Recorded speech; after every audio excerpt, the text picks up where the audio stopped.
even I, can I say that? Even I could win this position as white against this top grandmaster. If you know me, then you know I love when top grandmasters are following my ChessKid YouTube videos. While I can't guarantee that they actually are doing that, I can definitely say that some of the concepts we talk about are coming up in real grandmaster games, and here is yet another case. Now, before we get to this super fun one, where I'm gonna use a foreign accent, go ahead and hit that subscribe button so you can hear me make fun of myself from here on out. Okay, in ChessKid land, we say that when you have one bad piece, we call it a sieg. Shout out to my grandmaster Russian friends who taught me that accent very poorly. They taught me more chess than accents. And in this position, this bishop is a sick buffalo. And the idea is that if you are a farmer, and I am not, but if you have a sick animal like a buffalo, it can make the rest of the herd sick as well. In fact, in chess, what we're saying is when you have a bad piece, it ruins your whole position. And that bishop is a sick buffalo. But what does black do? Black makes life worse by taking the pawn on a2, and after bishop d2, it is a double sick buffalo. Yes, we have Adin Deva, bad buffaloes. Neither of black's minor pieces can move anywhere. The knight on a2 is what we call dominated by the bishop.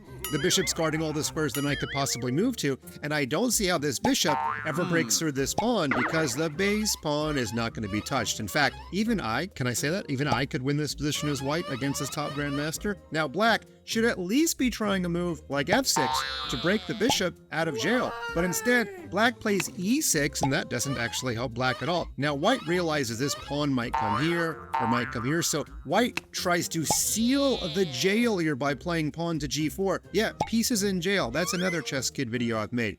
And when black plays f6, of course white does not take, because now this buffalo is free to roam. I think there's a song about that. You will not catch me singing today. So let's go back.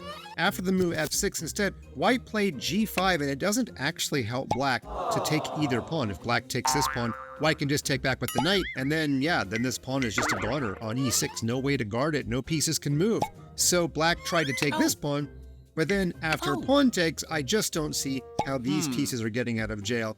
Black played b5 with the idea of playing b4 and getting that knight out of jail. But white was keen to that. White started with knight to d4, which forks a couple of pawns. Black plays b4, and then white plays f4 because white wants to get the king over there to help trap the knight, but wants to make sure that the jail is super tight. And this pawn, of course, guards the e5 pawn forever. Now, black tried to guard the e pawn by playing king f7, but here white comes, king d3, king to e8, king to c4, king to d7, and you could just play king here, whereupon black would play knight c3. It's basically the same thing to take the pawn first, and you can see the crown on white's head. Black resigned, because king here is gonna happen. If you ever take this, when I take back, we call this knight versus bishop, and I've got a ton of videos on ChessKid on this concept as well. So, did the grandmasters need my help in this game? No, but if you take a look at the final position, black can't move. If the king ever comes over to try to guard this pawn, that loses this pawn, and if the king just waits, the white king will walk up the board, take this pawn, and then we'll move over to the right side of the board, and we'll outflank the black king and win basically all of black's remaining pawns. What a cool example. Please forgive my Russian accent, but please don't forget my moves. You're going to be able to use this concept in your games.